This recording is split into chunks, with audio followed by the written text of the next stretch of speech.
তিনি কবে থেকে আছেন? অনেক সময় আমাদের মাথায় প্রশ্ন জাগে, এই যে আল্লাহ আছে কবে থেকে আসছে, কবে থেকে উনি, শুরুটা কবে? আল্লাহ বলে আমি সূচনাহীন অতীত থেকে আছি, আমি এমন অতীত থেকে আছি যেই অতীতের কোনো সূচনা নাই। সুবহানাল্লাহ কইবেন না?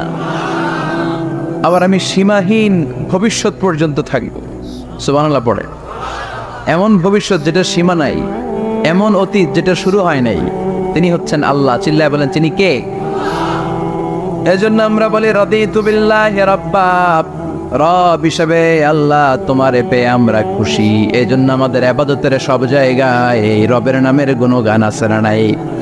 আমরা যখন রুকুতে যাই আমরা পড়ি সুবহান রাব্বিয়াল, আবার যখন আমরা সিজদায় যাই আমরা পড়ি সুবহান রাব্বিয়াল আ'লা, রুকুতে গেলে সুবহান রাব্বিয়াল আযীম, আবার যখন সিজদায় যাই তখন আমরা পড়ি সুবহান রাব্বিয়াল আ'লা। আবার কবরের জীবন যখন আমরা শুরু করে দিব, কবরের প্রথম প্রশ্ন হবে তোমার রবের নাম কি? আমরা বলবো আল্লাহ আমারে রব, আল্লাহ আমারে রব, এই রবি আমার সব, দমে দমে তনু মনে তারি অনুভব। তোমার দুনিয়াতে আমি যেদিকে তাকাই নতই নেয়ামতে ডুবে আছি সবাই। পাক পাখালির গানে শুনি তসবি কল রব, তসবি কল রব, আল্লাহ আমার রব, এই রবি আমার সব। সুবহানাল্লাহ, কি অসাধারণ কথামালা! আল্লাহ আমার রব, এই রবই আমার সব। আল্লাহ যদি আমার সাথে থাকে পৃথিবীর কোনো শক্তি আমার থামাতে পারবে না। চিল্লায় বলেন ঠিক কিনা? আর এই রবকে যদি তুমি হারাও, রব যদি আমার বিপক্ষে চলে যায়, পৃথিবীর কোনো শক্তি আমার কোনো উপকার করতে পারবে? এজন্য বিশ্বনবী বলতেন ইযা সাআলতা ফাসআলিল্লাহ ওয়া ইযা ইসতাআনতা ফাসতাইন বিল্লাহ। যখন সাহায্য চাইতে মনে চাইবে, সাহায্য চাইবা কার কাছে? আমাদের কোনো গুরুত্বপূর্ণ ঘটনা ঘটলে, গুরুত্বপূর্ণ লাইফ ইভেন্ট ঘটলে, কিংবা আমরা কোনো বিপদে পড়লে সবার আগে আমরা ফেসবুকে শেয়ার দিই, ঠিক না? কথা কন। ফেসবুক অ্যাকাউন্ট নাই কার কার দেখি? ওই আল্লাহর ওলিদেরকে একটু দেখে রাখি। মাশাআল্লাহ, অনেকের নাই, অনেকের ফেসবুক অ্যাকাউন্ট নাই। তো এটার ভালো কাজে লাগানো উচিত। যেটাই আমরা করি এটা যেন ইসলামের পক্ষে যায়, ঠিক কিনা? মিন হুসনি ইসলামিল মারই তানকুহু মা লা ইয়ানিহি। ব্যক্তির ইসলামের সৌন্দর্য হচ্ছে যে অনর্থক কাজ ব্যক্তি করবে না। যে কাজে সওয়াব আছে, যে কাজে কল্যাণ আছে, ব্যক্তি শুধু ওই কাজটা করবে। চিৎকার করে বলেন ঠিক কিনা? অনর্থক কাজ করা ঠিক না, অনর্থক কথা বলা ঠিক না, অনর্থক সম্পদ নষ্ট করা ঠিক না, অনর্থক টাইম পাস করা ঠিক না। কারণ মুমিন জানে মা ইয়ালফিযু মিন কাউলিন ইল্লা লাদাইহি রাকীবুন আতীদ। মুমিনের জিহ্বা দিয়ে যা বের হয় তার প্রতিটি শব্দ পাই পাই করে হিসাব নেবে কে? আমাদের জীবনে অনর্থক কথা আছে না নাই? চায়ের দোকানে বসলে নিমসারে আছে নাকি এগুলা? অপ্রয়োজনীয় আলাপ, নিজেরও কাজে লাগে না, ফ্যামিলিরও কাজে লাগে না, ইসলামেরও কাজে লাগে না, খালি খোঁচাখুঁচে ঠেলাঠেলি বাড়ায়। এরকম ডাকাত আছে না নাই? অপ্রয়োজনীয় কথা, অপ্রয়োজনীয় কাজও আছে না নাই এদেশে? দেদারসে মানুষ করে বেড়াচ্ছে অপ্রয়োজনীয় কাজ। হুজুরে পাইলে হাজার হাজার ছবি আছে না নাই? এটা অপ্রয়োজনীয় না? হজে গিয়েছিলাম এবার, কমসে কম 10,000 ছবি তুলছে আমার সাথে হাজিরা। অপ্রয়োজনীয়, প্রয়োজন নাই। এসেছে ইবাদত করতে, হুজুর একটা সেলফি। ইয়াং ছেলেপেলারা সেলফি তোলে বেশি। আর বুঝলাম না আঙ্গুল দুটার এরকম করে রাখে। আমি বললাম এটা কি? হুজুর ইটস গ্যাংনম স্টাইল। এটা কি? Gangnam style. এরকম বাঁকা করে থাকবে আর এরকম দুটা ছবি তো। এগুলো অনর্থক। মুমিন ওই কাজ করবে যে কাজটা constructive, fruitful for him, for his family and for the society. যেটা তার নিজের কাজে আসবে, যেটা তার ফ্যামিলির কাজে আসবে, যেটা সমাজের কাজে আসবে। এই কাজগুলো করার দরকার আছে না নাই? আমার দেশের যুবক ছেলেগুলো অপ্রয়োজনীয়, কোনো কারণ নাই এই সমস্ত কাজে ঝগড়া বিবাদে আলাপে লিপ্ত থাকার কারণে তাদের যে ইনোভেটিভ পাওয়ার আল্লাহ তাআলা দিয়েছেন এটাকে তারা কাজে লাগাতে পারে না। আমাদের দেশের যুবকদের কিন্তু অনেক ম্যারিড, তারা যখন পৃথিবীর বিভিন্ন দেশের ইউনিভার্সিটিগুলোতে পড়ে তারা র্যাঙ্কিং 1 নম্বরে আসে একেবারে। আমি যে ইউনিভার্সিটিতে পড়ি, ইন্টারন্যাশনাল ইসলামিক ইউনিভার্সিটি মালয়েশিয়া, ওখানে বাংলাদেশিদের ফলাফল রেজাল্ট সবচেয়ে ভালো। হার্ভার্ডে যান, ক্যামব্রিজে যান, অক্সফোর্ডে যান, যেখানেই যাবেন বাংলাদেশিদের ফলাফল অনেক ভালো। তো তারা সেখানে অপ্রয়োজনীয় কাজে তাদের সময়কে নষ্ট করে না।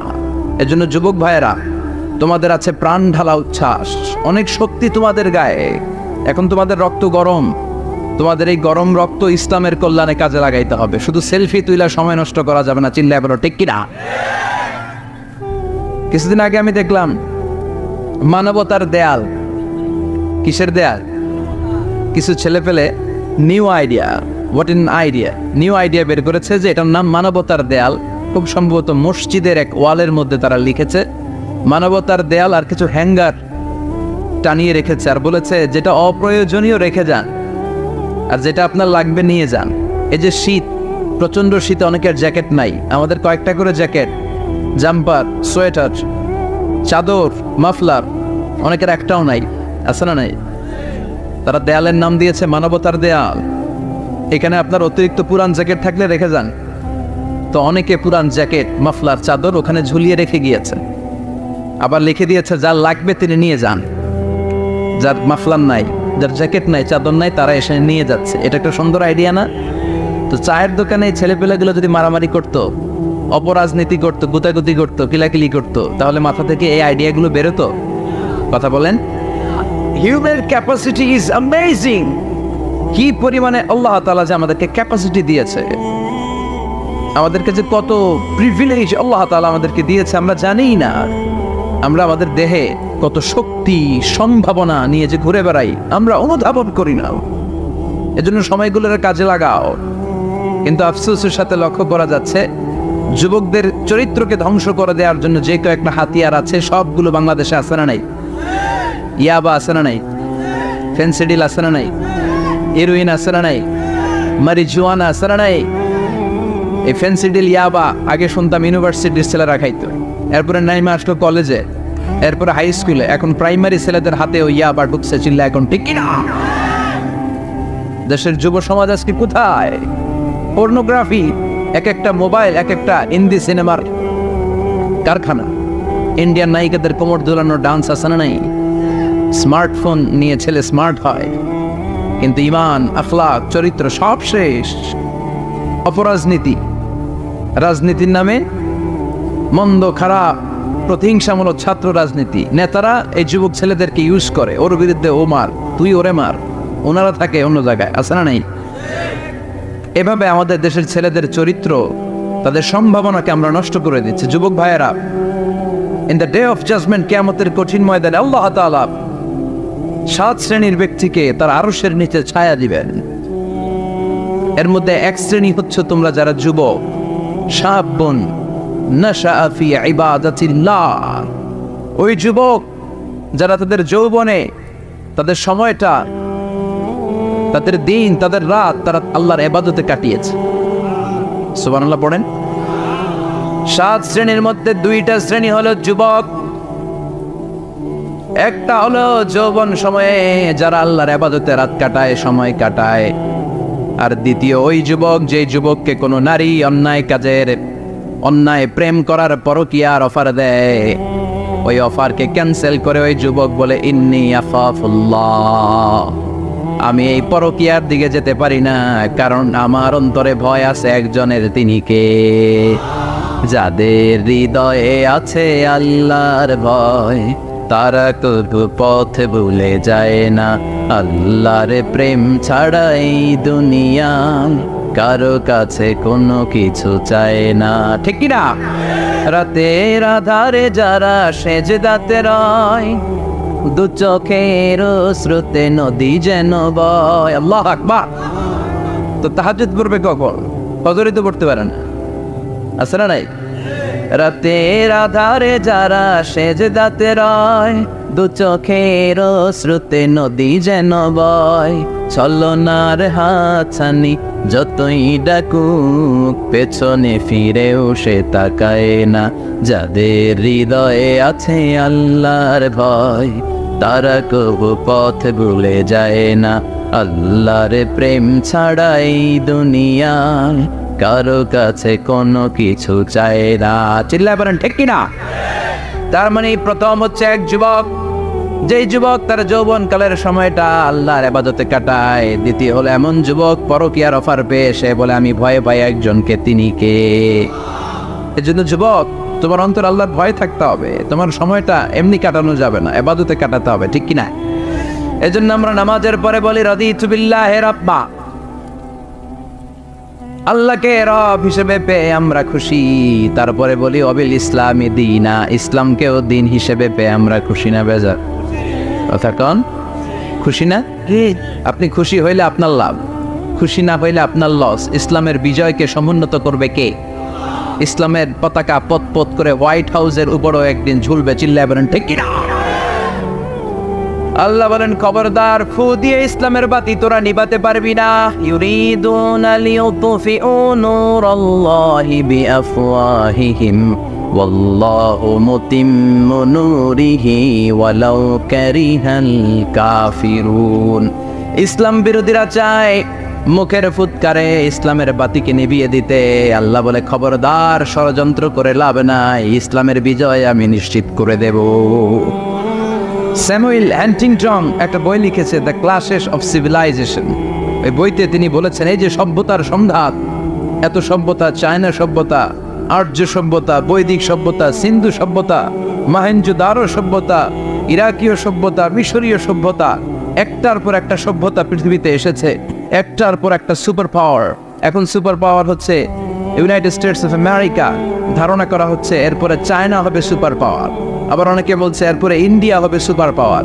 এভাবে একটার পর একটা সুপার পাওয়ার যাওয়ার পরে সর্বশেষ যে সুপার পাওয়ারটা পৃথিবীর বুকে মাথা উঁচু করে দাঁড়িয়ে থাকবে সেটার নাম হচ্ছে ইসলাম। সেটার নাম কি?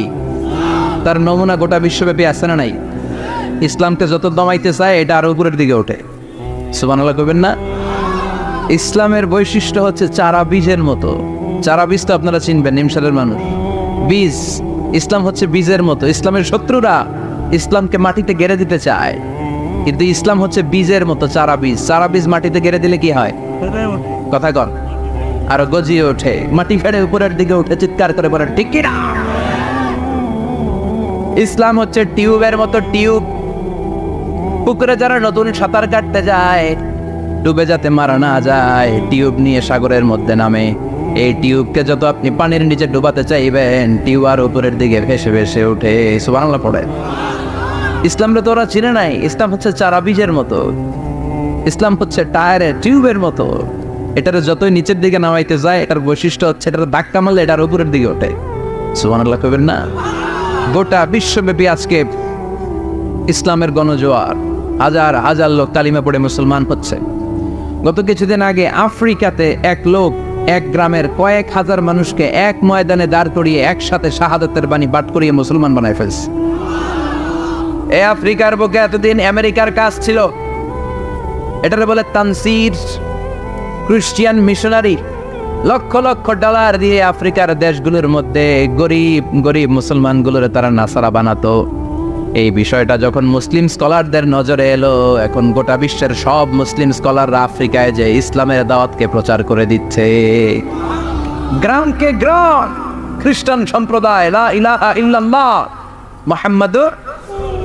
ঝিনুকের ভেতর লুকিয়ে থাকে যেমন মতি, ঝিনুকের ভেতর লুকিয়ে থাকে যেমন মতি, কলমা শাহাদাতে আছে আল্লাহর জ্যোতি, কলমা শাহাদাতে আছে আল্লাহর জ্যোতি। পড়েন সবাই। ঝিনুকের ভেতর লুকিয়ে থাকে যেমন মতি, ঝিনুকের ভেতর লুকিয়ে থাকে যেমন মতি, কলমা শাহাদাতে আছে আল্লাহর জ্যোতি, কলমা শাহাদাতে আছে আল্লাহর জ্যোতি। ঠিক কি না? এই জ্যোতি যদি একবার কারো হৃদয়ের মধ্যে স্থান করে নেয়, এই নুরানি আলোর ছোটা যদি কারো হৃদয়ের মধ্যে জায়গা দখল করে নেয়, পৃথিবীর কোনো মতাদর্শ তার অন্তরের মধ্যে আর থাকতে পারে? গ্রামকে গ্রাম আফ্রিকাতে এখন কালিমা পড়ে পড়ে মানুষ মুসলমান হয়ে যাচ্ছে। সুবহানাল্লাহ পড়ে। একদিন আমেরিকার হোয়াইট হাউসের উপরেও কালিমার লা ইলাহা ইল্লাল্লাহর পতাকা পতপত করে উড়বে, চিল্লায় বলেন ঠিক কিনা? এজন্য আমরা বলি ওয়াবিল ইসলামি দীনা, ইসলামকে ধর্ম হিসেবে পেয়ে আমরা খুশি না বেজার? After the Twin Tower attack, the number of Muslims in America already have been doubled. Now it's tripled. Twin Tower attack এর আগে আমেরিকা যত মুসলমান ছিল, এটা গত কয়েক বছর ধরে ছিল ডবল, এখন এটা ট্রিপল হয়ে গেছে। মানে টুইন টাওয়ার অ্যাটাকের আগে আমেরিকায় মুসলমানের সংখ্যা যা ছিল, এখন এটা 3 গুণ বাড়ছে। ইউরোপ, আমেরিকাতে মসজিদের সংখ্যা বাড়ছে, দাওয়াতি কাজের সংখ্যা বাড়ছে, এমনকি হার্ভার্ড ইউনিভার্সিটিতে, অক্সফোর্ডে, ক্যামব্রিজের ভেতরে, MIT, Massachusetts institute of technology, সায়েন্সে যারা পড়ে এদের স্বপ্ন MITর ভিতরে ইসলাম ঢুকে গেছে। এজন্য ইসলামের আলোকে কেউ নিভিয়ে দিতে পারবে? ইসলামের গতিকে কেউ থামিয়ে দিতে পারবে? এটা অসম্ভব। এজন্য ইসলামের বিজয় সুনিশ্চিত। আমরা যারা লেগে থাকতে পারবো, আমাদের কপালকে উজালা করে দিবে কে? আর বিরোধিতা যারা করবো তাদের সব শেষ, দুনিয়াও শেষ, আখিরাতও আমও শেষ, সালাও। এজন্য আমরা বলি রাদিতু বিল্লাহি রাব্বা, আল্লাহ তোমার রব হিসেবে পেয়ে আমরা বড্ড খুশি। ওয়াবিল ইসলামি দীনা, ইসলামকে ধর্ম হিসেবে পেয়ে আমরা খুশি। ওয়াবি মুহাম্মাদিন রাসূলা, বিশ্ব নবীকে রাসূল হিসেবে পেয়েও আমরা খুশি না বেজার? এমন রাসূল, গোটা বিশ্বের শ্রেষ্ঠতম রাসূল, শ্রেষ্ঠতম ব্যক্তিত্ব, যার কাছ থেকে পজিটিভ কোনো জিনিস ছাড়া নেগেটিভ কোনো জিনিস প্রকাশিত হয় নাই, সব ইতিবাচক। Always come back positive, not go back negative. সবসময় পজিটিভ বলতেন, পজিটিভ ভাবতেন, পজিটিভ কাজ করতেন। কোনো নেগেটিভ, নেতিবাচক কোনো কিছু বিশ্বনবীর জীবনে খুঁজে পাওয়া যায় না? চিল্লায় বলেন খুঁজে পাওয়া যায়? As a father, as a husband, as a commander, as a lawyer, as a reformer of the society, Muhammad is a superman of the world. গোটা বিশ্ব এখন তাকে সুপারম্যান ভাবতেছে, boss, boss of the all bosses. পৃথিবীতে যত বস এসেছে, সব বসের সবচেয়ে বড় বস হচ্ছে বিশ্বনবী মুহাম্মদ সাল্লাল্লাহু। এজন্য আমরা বলি ওয়াবি মুহাম্মাদিন রাসূলা, আল্লাহকে রব হিসেবে পেয়ে আমরা যেমন খুশি, ইসলামকে ধর্ম হিসেবে পেয়ে তেমন খুশি, বিশ্বনবীকেও রাসূল হিসেবে পেয়ে খুশি না বেজার? কথা কন। এই বিশ্বনবীর ভালোবাসা যদি অন্তরে না থাকে, জান্নাতে ঢোকা যাবে নাকি? আল্লাহর ভালোবাসা, বিশ্বনবীর ভালোবাসা অন্তরে থাকার দরকার আছে না নাই? আল্লাহকে যে পাইতে চায়, হযরতকে ভালোবেসে, আরশ কুরসি লৌহ কালাম না চাইতে পেয়েছে সে। হযরতকে ভালোবেসে, আরশ কুরসি লৌহ কালাম না চাইতে পেয়েছে সে। চিল্লায় বলেন ঠিক কি না? নবীর ভালোবাসা অন্তরে থাকতে হবে। তাহলে 3টা জিনিসের ঘোষণা আমরা দেই নামাজের পর। আল্লাহকে রব হিসেবে পেয়ে আমরা খুশি, ইসলামকে ধর্ম হিসেবে পেয়ে খুশি, বিশ্বনবীকে রাসূল হিসেবে পেয়ে খুশি, আবার এই কিতাবটারে সংবিধান হিসেবে পেয়ে আমরা খুশি না বেজার? এটার আলোকে আমাদের সমাজ প্রতিষ্ঠিত হোক, মদিনার সমাজ হোক, সোনালী সমাজ হোক, আলোকিত সমাজ হোক, আমরা চাই কি চাই না? এই কোরআনের আইন দিয়ে আমার দেশ চলুক, আমরা চাই কি চাই না? এই কোরআনে ধর্ষকদের বিচার আছে না নাই? অবিবাহিত ধর্ষক হলে 100 ব্যাট, আর যদি বিবাহিত ধর্ষক হয় ডেথ পেনাল্টি। সৌদিতে করে হেড অফ, মাথাটাকে নুইয়ে তলোয়ার দিয়ে এক কোপ মেরে গর্দানটা আলাদা করে দেয়, ঠিক কিনা? অনেক দেশে ডেথ পেনাল্টি করে হ্যাঙ্গিং এর মাধ্যমে, ফাঁসির মাধ্যমে। দর্শনের বিচার বাংলাদেশে সহজে পাওয়া যায় না, কিন্তু কোরআন দিয়ে বিচার করলে ওই বিচার আছে না নাই? নোয়াখালীর এক বোনকে দর্শন করা হয়েছে, গোটা বাংলার জামিনে এই নিউজটা আছে না নাই? কোরআনের বিচার থাকলে আলটিমেটার মতো 24 ঘন্টা, 24 আওয়ার্স, 24 আওয়ার্সের মধ্যে ধর্ষককে ডেকে এনে বাইতুল মোকাররমের স্কয়ারের সামনে লক্ষ মানুষের চোখের সামনে ফাঁসির রশিতে ঝুলিয়ে দেওয়া হতো। বড় বড় চোরগুলোর হাত কেটে দেওয়া হতো। কলা চোর, ডিম চোর, মুরগি চোর না, বড় বড় সাইজের চুরি যারা করে 1000 কোটি টাকা মেরে দেয়, দেশের 12টা বাজিয়ে দেয়, দেশের 10-এর সর্বনাশ করে, সিমেন্ট খাইয়া, টিন খাইয়া, রড খাইয়া সব হজম করে। ব্রিজ ভেঙে গেলে ব্রিজের ভেতরে পাওয়া যায় বাঁশ, তার মানে রড গেছে কই? হ্যাঁ, পেটে। এগুলোর এক একটার পেটে 10টা করে পাকস তুলে দিছে আল্লাহ। 10টা স্টোমাক না থাকলে রড হজম হয়? কথা কয় না। এগুলোর বিচার হওয়ার দরকার আছে না নাই? কোরআনের রাজ যদি কায়েম হয়, এই সবগুলো বড় বড় চোরের বিচার হবে, লাইভ ব্রডকাস্টিং হবে টিভিতে, আমরা সবাই দেখবো কেমন করে তাদের হাত কাটা হয়। ওই সমাজ আমাদের দেশে চালু হোক, আমরা চাই কি চাই না? তাহলে সোজা সাপটা হিসাব, এই 4টা জিনিসের বিরুদ্ধে কেউ অবস্থান নিলে তাদের বিরুদ্ধে আমাদের অবস্থান যেরকম, ঠিক কিনা? আর এই 4টা জিনিসের পক্ষে যারা কথা বলবে তাদের জন্য আমাদের অন্তরে দোয়া আছে না নাই? এক হচ্ছে আমার রব, 2 হলো আমার ইসলাম, 3 হলো আমার পেয়ারা নবী, 4 হলো আমাদের আল্লাহর দেয়া সংবিধান কোরআন। এই 4টা জিনিসের বিরুদ্ধে কথা বললে খবর আছে না নাই? এই 4টা জিনিসের বিরুদ্ধে কথা বলা হবে মুসলমানদের দেশে। এই 4টা জিনিসকে কটূক্তি করা হবে, অপমান করা হবে, আর এর বিরুদ্ধে প্রতিবাদ আসবে না। মুমিন চুপ করে বসে থাকবে, সেটা মুমিন নয়, সেটা মুনাফিক। চিল্লায় বলেন ঠিক কিনা? এজন্য এই 4টা জিনিসের বিরুদ্ধে কথা বললে প্রতিবাদের ঝড় তোলার দরকার আছে না নাই? রাজি আছো মুসলমান? এই 4টা জিনিসের জন্য ভালোবাসা আমাদের অন্তরে তুমি স্থান করে দাও। এগুলোকে পুঁজি করে যেন আমরা জান্নাতের অধিকারী হতে পারি, তুমি তৌফিক দাও। আর জোরে পড়েন আমিন। আজকে আমরা যে বইটা থেকে কথা শুনবো, বইটার নাম কি বলেন? আরো জোরে বলেন কি নাম? আজকে আমরা জানার নিয়তে, শিখার নিয়তে, আমাদের আখিরাতটাকে সুন্দর করার নিয়তে কোরআন থেকে কিছু কথা শুনবো, ইনশাআল্লাহ। পড়েন, আরো জোরে পড়েন ইনশাআল্লাহ। আমাদের সব কিছু হয়ে যাচ্ছে শো অফ, মাহফিল হয়ে যাচ্ছে শো অফ, আলোচনাগুলো হয়ে যাচ্ছে শো অফ, লোক দেখানো ভাব। অন্তরে ইখলাস নাই, আল্লাহর প্রতি দরদ নাই, স্রষ্টার প্রতি অগাধ বিশ্বাস আর ভালোবাসা নাই। আমাদের ডে টু ডে লাইফের চিত্র যদি আমরা খেয়াল করি তাহলে দেখবো our spirituality is going down, our লিল্লাহিয়াত, ইখলাস ইজ গোয়িং ডাউন।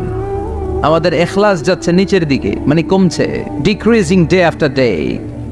কিন্তু our greed, our jealousy, our arrogance, আমাদের অহংকার, আমাদের ক্ষমতার প্রতি লোভ, আমাদের হিংসা, এগুলো দিন দিন উপরের দিকে যাচ্ছে। চিল্লা এখন ঠিক কিনা? এই তাফসির মাহফিলগুলোর মূল উদ্দেশ্য হচ্ছে আমাদেরকে রাইট ট্র্যাকে নিয়ে আসা। We should come back to the right track. Train যদি লাইনচ্যুত হয়, অ্যাক্সিডেন্টের সম্ভাবনা আছে না নাই? লাইনচ্যুত হয়ে গেলে রেল কর্তৃপক্ষ এটাকে এসে আবার লাইনে তুলে দেয়, ঠিক কিনা? আমরা শয়তানের ওয়াসওয়াসাতে প্রায় লাইনচ্যুত হয়ে যায়। এই তাফসির মাহফিলগুলোর উদ্দেশ্য হচ্ছে আমাদেরকে আবার লাইনে তুলে দেয়া। আলহামদুলিল্লাহ কম। এজন্য সময় নষ্ট করে, যে সময় ব্যয় করে যে আমরা এসেছি, আসলে আমরা শুরুতেই নিয়তটাকে খালেস করে নেই, যে আজকে আমরা যা শুনবো আমলের নিয়তে শুনবো, ইখলাসের সাথে শুনবো, নিজেকে পরিবর্তন করার জন্য শুনবো, আমার আখিরাতটাকে, আমার জান্নাতটাকে সুন্দর করার জন্য শুনবো। আসলে আমরা সরাসরি কোরআন থেকে শুনি, কেননা কোরআন থেকে কথা শুনলেই বরকত। কোরআন থেকে কথা শুনলে জীবন আলোকিত হয়। জীবনটা আলোকিত করে দেয় কে? কারণ সব সমস্যার সমাধান দিতে পারে।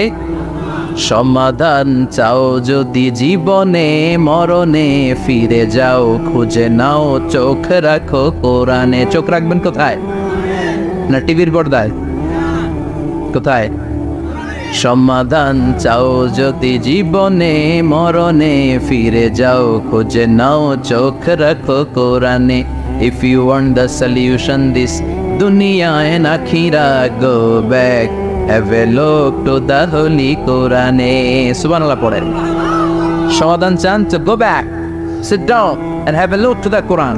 আপনার জীবনের সব সমস্যার সমাধান কোরআনের ভেতরে আছে না নাই? সেই কোরআন থেকে আমরা কথা শুনবো। আমি আমার খুতবার শুরুতে সূরাতু আল কারিয়ার প্রথম 3টি আয়াত তেলাওয়াত করেছি। এই সূরার ভেতরে আল্লাহ তাআলা কিয়ামতের নকশা এঁকে দিয়েছেন, কিয়ামতের প্রামাণ্য বর্ণনা দিয়েছেন। কিয়ামত যে একদিন হবে, এই পৃথিবী যে ধ্বংস হয়ে যাবে এটার ব্যাপারে সবার অগাধ বিশ্বাস আছে তো, না সন্দেহ সন্দেহ লাগে? সন্দেহ আছে কারো? এই পৃথিবী একদিন থাকবে না, ভেঙে চুরমার হয়ে যাবে, খান খান হয়ে যাবে, সব মেসাকার হয়ে যাবে। আমি থাকবো না, আপনি থাকবেন না, আমরা কেউই থাকবো না, থাকবে একজন, তিনি কে? এটার নাম কিয়ামত, যেটার ব্যাপারে বিশ্বাস না থাকলে ইমানের ঘাটতি চলে আসবে, ঠিক কিনা? তো সেই কিয়ামতের দিনটা কেমন হবে, কিয়ামতের দৃশ্যটা কিরকম হবে, এর নকশা খুব সংক্ষিপ্ত পরিসরে মাত্র 11টা আয়াতে আল্লাহ তুলে ধরেছেন। আপনি মনোযোগ দিয়ে কানগুলো খরগোশের মতো খাড়া করে যদি কথাগুলো শোনেন, আপনার মনে হবে আপনি এখানে বসে কিয়ামত চোখে লাইভ দেখতেছেন, লাইভ। আল্লাহ এমন ভাবে বলেছে, সুবহানাল্লাহ পড়েন। তা আসুন আমরা সরাসরি কিয়ামতকে দেখে আসি, আসলে কিয়ামতটা কেমন। বর্ণনা করছেন কে? আল্লাহ। সূরার নাম হচ্ছে সূরাতুল কারিয়া। কি নাম? আওয়াজ করে উত্তর দিতে হবে। সূরার নাম আল কারিয়া। চিৎকার মেরে বলেন, সূরার নাম কি? আল কারিয়া। এটা মাক্কি সূরা। কি সূরা? বিশ্বনবীর জীবনের দুইটা পর্ব, একটা মাক্কি পর্ব আর একটা মাদানী পর্ব। এটা মাদানী পর্বে নাজিল হয়নি, এটা নাজিল হয়েছে মাক্কি পর্বে। এই সূরার আয়াত সংখ্যা 11। এটা কোরআনের 101 নম্বর সূরা। এটা আল কোরআন আল কারীমের 30তম পারায় অবস্থিত একটা সূরা। আমাদের অনেকেরই মাশাআল্লাহ মুখস্থ আছে, আছে না? ইমাম সাহেব নামাজে প্রায় পড়ে, অনেকেরই মুখস্থ। শুনতে শুনতে কবে যে মুখস্থ হয়েছে আমাদের নিজেরাও জানি না। সুবহানাল্লাহ পড়ে। কোরআনের ভেতরে খালি বরকত, এটার সাথে লাগলেই বরকত, মসজিদে গেলেই বরকত। মনের অজান্তে আমরা এই সূরাকে মুখস্থ করে ফেলেছি। কিন্তু এই সূরার ভেতরে যে আল্লাহ কিয়ামতের এত চমৎকার নকশা এঁকেছেন, এত প্রামাণ্য বর্ণনা দিয়েছেন, এটা আমরা অনেকে জানিই না। আসুন আমরা এই সূরার আলোকে দেখার চেষ্টা করি যে কিয়ামতটা কিরকম হবে। আল্লাহ একটা শব্দকে এই সূরার শুরুতে 3 বার উল্লেখ করে আমাদের দৃষ্টি আকর্ষণ করেছেন। আল্লাহ tried to draw our attention by mentioning 3 times a word, and that is al-Qari'ah. al-Qari'ah শব্দটাকে তিনি 3 বার উল্লেখ করে আমাদের দৃষ্টি আকর্ষণ করেছেন। একটা শব্দ 3 বার বললে মানুষের দৃষ্টি আকর্ষিত হয় না? যেহেতু এটা আরব দেশে নাজিল হয়েছে, আবার মক্কায়, মক্কার লোকেরা আরবি বোঝে, তাদেরকে প্রথম বলা হলো আল কারিয়া। তারা ফিরে তাকালো, কি আল কারিয়া? আবার বলা হলো মাল কারিয়া।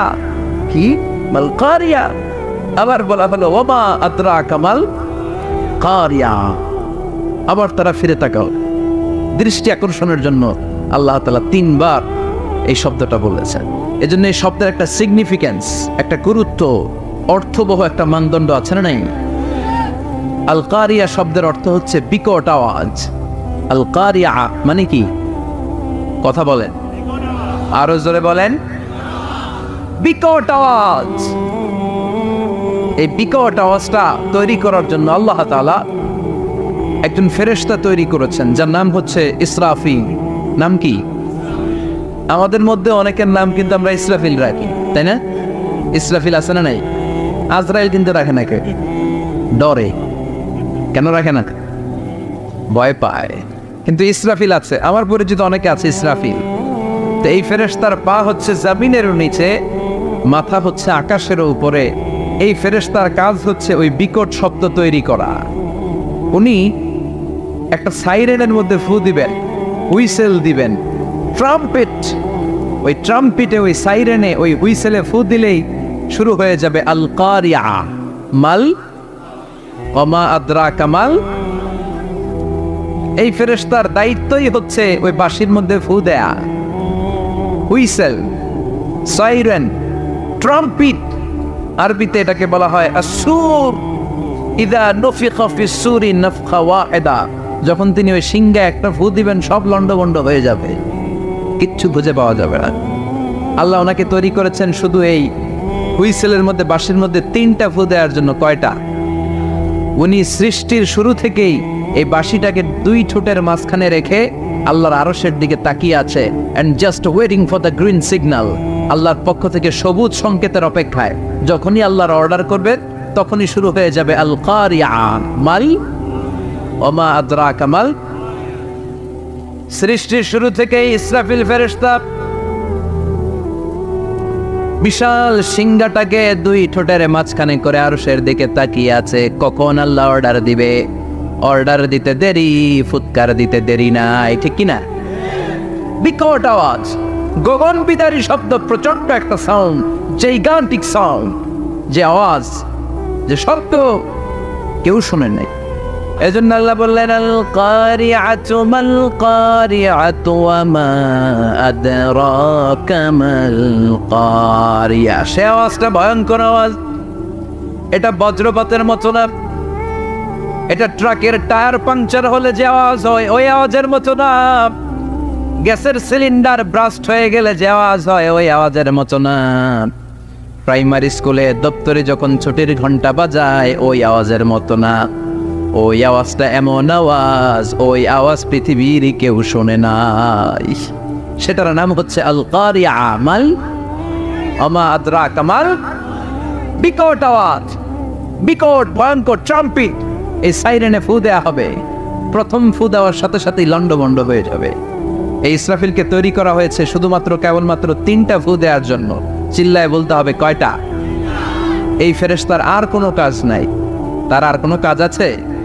ঠিক যে মুহূর্তে, এখন আমার ঘড়িতে বাজে 9:50, রাত 9:50, ঠিক এই মুহূর্তে যখন আমরা তাফসীর শুনছি, ঠিক এই মুহূর্তেও ইসরাফিল ফেরেশতা সিংহাটাকে 2 ঠোঁটের মধ্যে লাগিয়ে আল্লাহর আরশের দিকে তাকিয়ে আছে। ওই যে সৃষ্টি শুরু থেকে তাকিয়ে আছে, আজ অবধি তাকিয়ে আছে। যখনই গ্রিন সিগন্যাল আসবে মুহূর্তেই শুরু হয়ে যাবে আল কারিআ মাল ওয়া মা আদরাকা মাল।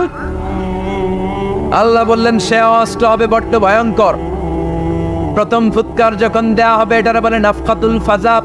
দুনিয়ার সব মানুষগুলো অবাক হয়ে যাবে, পুরো পৃথিবীটা কেঁপে উঠবে, পৃথিবীর বিল্ডিং গুলো দুমড়ে মুচড়ে পড়বে, পৃথিবীর বড় বড় যত পাহাড়গুলো আছে তুলার মতো বাতাসে পাহাড়গুলো তুলিত হতে থাকবে। আল্লাহু আকবার।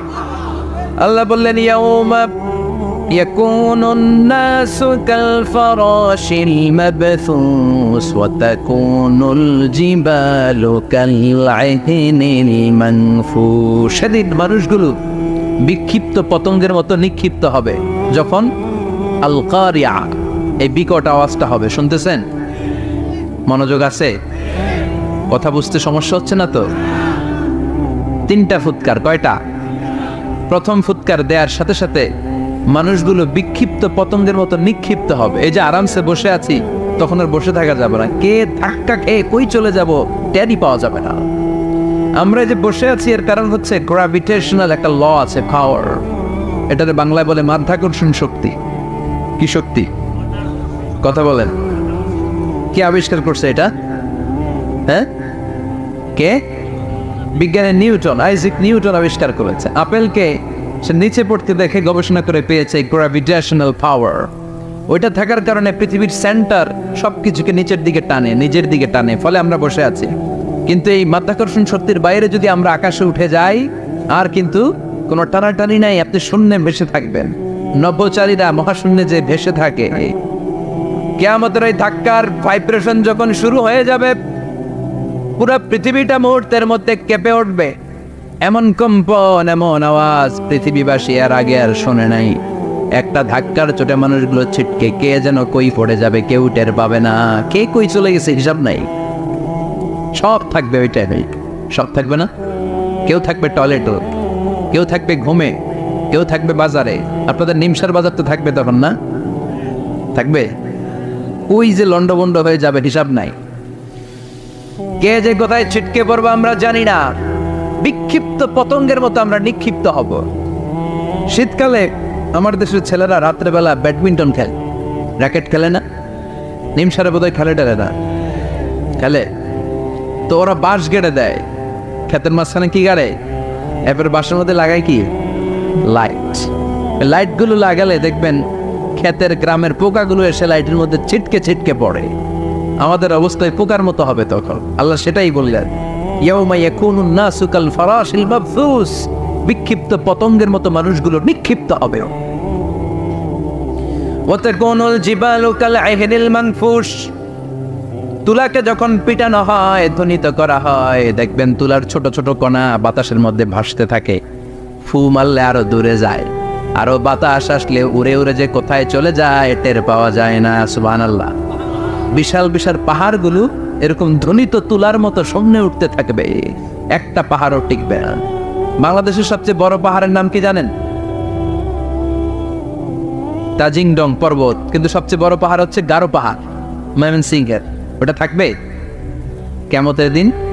আল কারিয়া, আল কারিয়ার সময় টিকবে ওইটা? তাজিংডং বিজয় সবচেয়ে বড় পর্বত শৃঙ্গ, কোথায় এটা? বান্দরবান। এটা টিকবে? কেউকারাডাং একটা আছে না, চিম্বুক আছে না, টিকবে? টিকবে না। পৃথিবীর সবচেয়ে বড় পাহাড় মাউন্ট এভারেস্ট নেপালে 29,035 ফিট উঁচু, টিকবে? ইউরোপের সবচেয়ে বড় পাহাড় আল্পস পর্বতমালা, টিকবে না।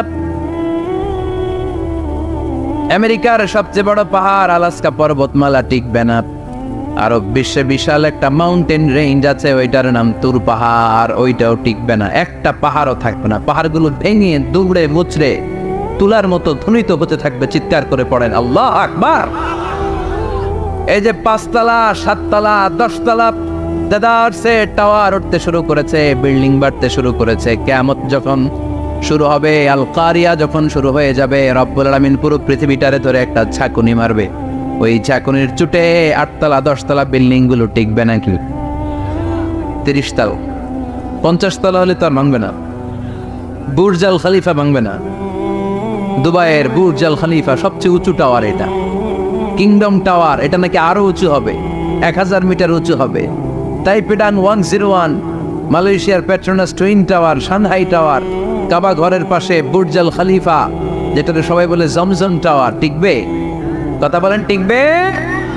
আল্লাহ বললেন ইদা জুলজিলাতিল আরদু জিলজালাহা ওয়া আখরাজাতিল আরদু আসকালাহা ইদা রুজ্জাতিল আরদু রাজ্জান ওয়া বুসসাতিল জিবালু বাসসা। সেদিন পৃথিবীটারে কাঁপিয়ে দেয়া হবে, পুরো পৃথিবী নড়ে চড়ে উঠবে, টাওয়ারগুলো ভেঙে খান খান, পাহাড়গুলো ভেঙে দুমড়ে মুচড়ে যাবে, মানুষগুলো বিক্ষিপ্ত পতঙ্গের মতো নিক্ষিপ্ত হবে। সাগরের পানির মাঝখানে দাউ দাউ দাউ দাউ দাউ দাউ করে আগুন জ্বলতে শুরু করে দিবে। আল্লাহু আকবার। নকশা এঁকে দিছেন আল্লাহ, নকশা এঁকে দিছে না? সুবহানাল্লাহ পড়েন। আবার আল্লাহ বললেন ফাইদা বারিকাল বাসারু ওয়া খাসাফাল কামারু ওয়া জুমিআশ শামসু ওয়াল কামার ইয়াকুলুল ইনসানু আইনাল মাফার। সেদিন মানুষের চোখ হবে ছানা বড়া, চন্দ্র সূর্যে কোনো আলো থাকবে না, মানুষগুলো দিক বিদিক পাগলের মতো দৌড়াবে, সবার মুখে এক কথা, পালাবো কই? পালানোর জায়গা আছে নাকি? শুধু বাংলাদেশের এই সাইডটাতেই কিয়ামত হবে, সৌদিতে আর হবে না। হ্যাঁ, আমেরিকায় কেমন হবে? ওদিক তো ডোনাল্ড ট্রাম্প থাকে। হ্যাঁ, আমেরিকাতেও হবে, জাপানে হবে, ইন্ডিয়াতে হবে, গোটা বিশ্বে একসাথেই কাপাকাপি আর এই ধ্বংসলীলা শুরু হয়ে যাবে। চিৎকার করে বলেন ঠিক কিনা? আল্লাহ বলেন ইয়াউমা নাতবিস সামা কাতাইয়িস সিজিল্লিল কুতুব। আকাশ আর আকাশ থাকবে না। কাগজ যেমনি আমরা এরকম ফোল্ড করে ফেলি, ভাঁজ করে ফেলি, মন চাইলে কাগজকে যেমনি আমরা এরকম হাতের মধ্যে গুটিয়ে নেই, সেদিন আকাশটারে হাতের মধ্যে গুটিয়ে নিবে কে? মানুষগুলো পাগলের মতো দৌড়াবে। কেউ থাকবে টয়লেটে, কেউ হসপিটালে, কেউ মাজারে, কেউ বাজারে, যে যেখানে থাক, শুরু হয়ে যাবে কিয়ামতের এই ভয়াবহ দৃশ্য। দুধের বাচ্চাকে রেখে দিয়ে মা দৌড়ে পালাবে। দুধের বাচ্চা রেখে মা কোথাও যায়? কলিজার টুকরা এটা, দুধের বাচ্চা, এটারও ফেলে মা কোথাও যায় না। কিন্তু কিয়ামতের ওই ঝাঁকুনির দৃশ্য দেখে আল কারিয়া মাল ওমা আদরাকা মাল, এই দৃশ্য দেখে দুধের বাচ্চারে রেখে মা দিবে দৌড়। অনেক গর্ভবতী মহিলা থাকবে এই কিয়ামতের সময়, যাদের পেটের ভেতরে 2 মাসের বাচ্চা, 3 মাসের বাচ্চা, অপরিপক্ক অপরিণত, বাচ্চাটা এখনো বড় হয় নাই, কোনো বাচ্চার হাত পা এখনো হয় নাই। কিয়ামতের এই ভয়ঙ্কর দৃশ্যটা দেখে জায়গার মধ্যে 3 মাসের অপরিণত বাচ্চাটা ডেলিভারি হয়ে যাবে। আল কারিয়া, মাল কারিআ ওমা আদরাকা মাল। পৃথিবীর যখন এইরকম দৃশ্য, আল্লাহ তাআলা ইসরাফিলকে বলবেন, ইসরাফিল তোর তো 3টা ফুৎকার দেওয়ার দায়িত্ব ছিল, দিয়েছে কয়টা? চিল্লায় বলেন কয়টা? এবার আল্লাহ বলবেন এবার দ্বিতীয় ফুৎকার দেয়া। কয় নাম্বার ফু দিবে? ওই ফু দেওয়ার সাথে সাথে ইসরাফিল প্রথম ফুৎকার দিয়ে জায়গা মতো এরকমই দাঁড়ায় থাকবে। আবার যখন গ্রিন সিগন্যাল পাবে মুহূর্তের মধ্যে আরেকটা ফু দিয়ে দিবে। ফু দেওয়ার সাথে সাথে পৃথিবীর সব মানুষগুলো মরে শেষ। কেউ থাকবে? থাকতে পারবো আমরা? থাকার জন্য আসছি। একদিন মাটির ভেতরে হবে ঘরে মন আমার, কেন বান্ধ দালান ঘর, প্রাণ পাখি উড়ে যাবে পিঞ্জর ছেড়ে, ধরা দামে সবই রবে তুমি যাবে চলে, বন্ধু বান্ধব যত মাতা পিতা দ্বারা সুত সবই হবে তোমার পরে মন আমার, কেন বান্ধ দালান ঘর, একদিন মাটির ভেতরে হবে ঘরে মন আমার, কেন বান্ধ দালান ঘর। ঠিক কিনা? এই গানের কথামালাটা খুব সুন্দর না? আখিরাতের রিমাইন্ডার আমাদেরকে দেয়। এই যে দুনিয়া দুনিয়া, টাকা পয়সা আরো লাগবে, আরো কামাবো, এটাতে আমার হবে না, আরো চাই আরো চাই। এই প্রতিযোগিতা, এই কম্পিটিশন, ওর 5 তলা আমার লাগবে 7 তলা, ওর আছে 20 লাখ আমার লাগবে 30 লাখ। প্রতিযোগিতা আছে না নাই? এগুলো আমাদেরকে পাগল বানিয়ে দিয়েছে, মহাচ্ছন্ন করে ফেলেছে। পৃথিবীটা আসলে একটা মরিচিকা, বোকা, লোভ লালসা, আজ আছে কাল নাই। 2 নাম্বার ফুৎকার দেওয়ার সাথে সাথে পৃথিবীর সব শেষ। মালাকুল মাউত পৃথিবীর সব মানুষের রূহ কবজ করবে।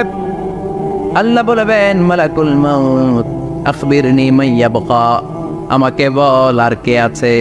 মালাকুল মাউত বলবে, পৃথিবীর সব মানুষের রূহ কবজ করে শেষ, কেউ নাই। মানুষবিহীন পৃথিবী, মানুষের কোলাহলে পৃথিবীটা মুখরিত থাকতো এতদিন। গোটা পৃথিবী ব্যাপী মানুষের কোলাহল, ওই যে সাইয়েদনা আদম থেকে শুরু হয়েছে, আর থামে নাই। মানুষ আর মানুষ, মানুষ আর মানুষ, মানুষ আর মানুষ, সব মানুষ শেষ। আল্লাহ আশরাফুল মাখলুকাত একটারেও রাখি নাই, সব শেষ।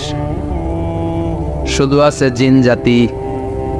আল্লাহ বলবেন, যাও এবার জিন জাতি ধরো, জিনদের রূহ কবজ করো। মালাকুল মাউত কিন্তু জিনদের রূহ কবজ করে।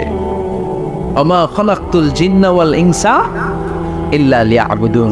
জিন জাতি আর মানব জাতি, এই 2 জাতিকে আল্লাহ তাআলা তৈরি করেছে কার ইবাদতের জন্য? আমরা যেমনি নামাজ পড়ি, জিনেরাও নামাজ পড়ে।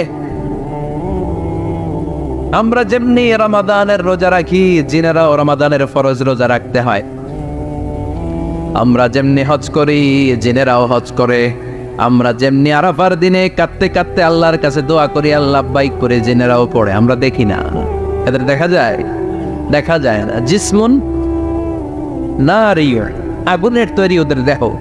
ইয়াতাশাক্কালু বিআশকালিন মুখতালিফা, বিভিন্ন কালার ধারণ করতে পারে, বিভিন্ন রং ধারণ করতে পারে। জিনের সংজ্ঞা হচ্ছে জিসমুন নারিয়্যুন ইয়াতাশাক্কালু বিআশকালিন মুখতালিফা, আগুনের তৈরি এক সৃষ্টি। বিভিন্ন সূরত তারা নিতে পারে, মানুষের সূরত নিতে পারে, প্রাণীর সূরত নিতে পারে। ঠিক কি না? মালাকুল মাউত জিন জাতি হত্যা করতে শুরু করবেন, রূহ কবজ করবেন। করতে করতে সব শেষ। খারাপ জিনদের সর্দার হলো ইবলিস। সব জিনদেরকে মারতে যত কষ্ট দেয়া হয়েছে, সবচেয়ে বেশি কষ্ট দিয়ে ইবলিসের রূহ কবজ করে ফেলা হবে। ইবলিস আর নাই, মানুষও নাই, জিনও নাই, পশু পাখি কিচ্ছু নাই। আল্লাহ বলবেন, ইয়া মালাকুল মাউত আখবিরনি মাইয়াবকা, অনেক দায়িত্ব পালন করেছিস তুই। মানুষ মারলি, জিন মারলি, মৎস্যকুল মারলি, পাখি মারলি, সব মারলি, এবার আর কে বেঁচে আছে বল। মালাকুল মাউত বলবে, আল্লাহ আর কেউ নাই, খালি ফেরেশতারা আছে। কারা আছে? মালাইকা। আল্লাহ বলবে, যা এবার ফেরেশতাদের গোষ্ঠী শেষ কর। মালাকুল মাউত একটার পর একটা ফেরেশতার রূহ কবজ করবে, একটার পর একটা, একটার পর একটা, করতে করতে সব ফেরেশতা। ফেরেশতাদের সংজ্ঞা হচ্ছে জিসমুন নূরিয়ুন ইয়াতাশাক্কালু বিআশকালিন মুখতালিফা, আলোর তৈরি, নূরের তৈরি একটা দেহ, চাইলে বিভিন্ন সূরত ধারণ করতে পারে। জিন আর ফেরেশতার পার্থক্য বুঝেছে? জিন কিসের তৈরি? আগুন, জিসমুন নারিয়ন। আর ফেরেশতা হচ্ছে জিসমুন নূরিয়ন, নূর দিয়ে তৈরি। একের পর এক ফেরেশতা সবার করা হবে। এবার আল্লাহ বলবেন, ইয়া মালাকাল মাউত আখবিরনি মাইয়াবকা, আর কে কে বেঁচে আছে বল। মালাকুল মউত বলবে, মাবুদ কেউ নাই, মানুষ নাই, জিন নাই, ফেরেশতাও নাই, শুধু আমার 3 জন কলিগ বাকি। কয়জন? জোরে বলেন কয়জন? জিব্রাইল বাকি, ইসরাফিল বাকি, মিকাইল। আর আমি, আল্লাহ বলবে মিকাইলের রূহ কবজ করে নিয়ে আয়। যে মিকাইল আমার আদেশে পৃথিবীতে বৃষ্টি ঝরাতো, আমার আদেশে ক্ষেত খামারে ফসলের ব্যবস্থা করে দিত, আমার আদেশে মানুষের রিজিকের হিসাব রাখতো। এই মিকাইলের রূহ কবজ করে নিয়ে আয়। 1 নাম্বার কলিগ শেষ। কলিগ বুঝেন তো? সহকর্মী। কলিগ মানে কি? সহকর্মী। 1 নাম্বার কলিগ নাই। আল্লাহ বলবে, যা এবার ইসরাফিলের রূহ কবজ কর। ইসরাফিল ফেরেশতা তখনও আল্লাহর আরশের দিকে ঠোঁটের মাঝখানে বিশাল সিংহাটা নিয়ে তাকিয়ে আছে। ওই মুহূর্তে মালাকুল মাউত যে সালাম দিয়ে রূহটা কবজ করে ফেলবে। ইসরাফিলও নাই, ইসরাফিলও নাই। আল্লাহ বলবে, যা দুনিয়ার সব নবীদের কাছে ওহী দিয়ে, কোরআন দিয়ে, ইনজিল দিয়ে, তাওরাত দিয়ে, জাবুর দিয়ে আমি যেই ফেরেশতাটারে পাঠাতাম, ওই রূহুল আমিন জিব্রাইলের রূহটাও কবজ করে নিয়ে আয়। জিব্রাইলের রূহ কবজ হয়ে যাবে। এবার 3 জন কলিগই শেষ। আছে কেউ? আছে? এবার আল্লাহ বলবে, ইয়া মালাকাল মাউত, হে মৃত্যুর ফেরেশতা, আখবিরনি মাইয়াবকা, মহাবিশ্বে আর কে কে আছে বল। কেউ নাই, মানুষ নাই, জিন নাই, ফেরেশতা নাই, আমার কলিগরাও নাই, আমি বড় একা। এখন আমি একা হয়ে গেছি। আল্লাহ, আছি শুধু আমি, মালাকুল মাউত তোমার হুকুমের গোলাম। আর আনতাল হাইয়ুল কাইয়ুম, তুমি শাশ্বত চিরঞ্জীব, তুমি তো মরবা না। আমি আছি, ভাবছে উনিও থাকবে, উনি আর আল্লাহ থাকবে। আল্লাহ বলবে, মালাকুল মাউত এবার তুই মর, এবার তুই মর। এই কথা শুনে মালাকুল মাউতের খিঁচুনি উঠে যাবে। আজীবন মারছে, আজকে মরবে। খিঁচুনি উঠে যাবে, জ্বর এসে যাবে, কাঁপুনি ছুটে যাবে, কাঁপতে থাকবে। আল্লাহ বলবেন, কাঁপাকাঁপি করে লাভ নাই, মর।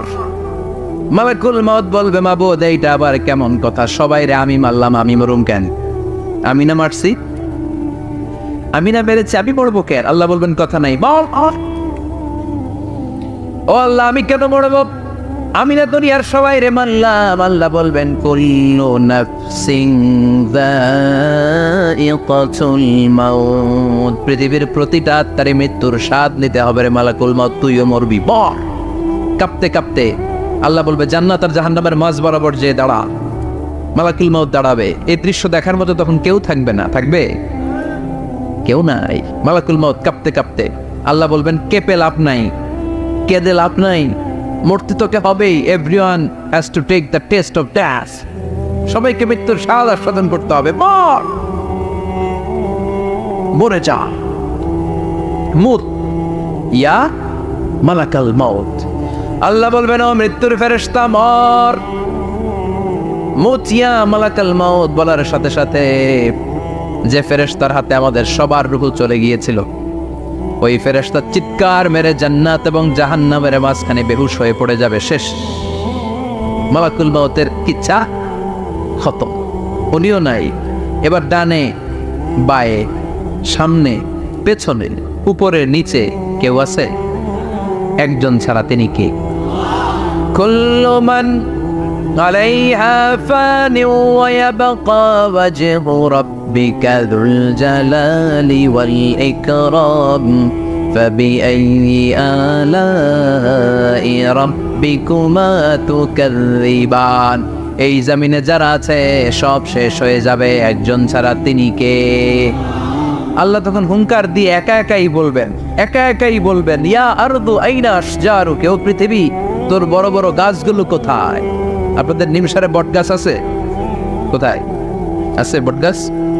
অনেক জায়গায় থাকে না বট গাছ বিশাল, ওইটাকে কেন্দ্র করে শিরকের আখড়া জমে ওঠে, ওইখানে মোমবাতি লাগায়, লাল সালু দেয়, নাচানাচি করে, এরকম বট গাছের আখড়া আছে নাই? আল্লাহ বলবে, ইয়া আরদু, হে পৃথিবী, আইনা আশজারুকা, তোর বড় বড় গাছগুলো আজকে কোথায়?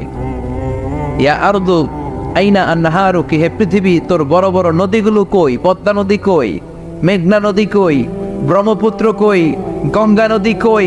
মিসিসিপি, মিসৌরি কই? নীল নদ কোথায়? আমাজন কোথায়? ৬,৬৯৫ কিলোমিটার লম্বা। উগান্ডার ভিক্টোরিয়ার কাম্পালা থেকে এর অববাহিকা শুরু। পৃথিবীর সবচেয়ে বড় যে নদীটা নীল নদ। মিশরে এই নদটা ছিল, আমি দেখেছি, ঘুরেছি এর উপর দিয়ে অনেক। 5 বছরে নীল নদের পানি আমি খেয়েছি।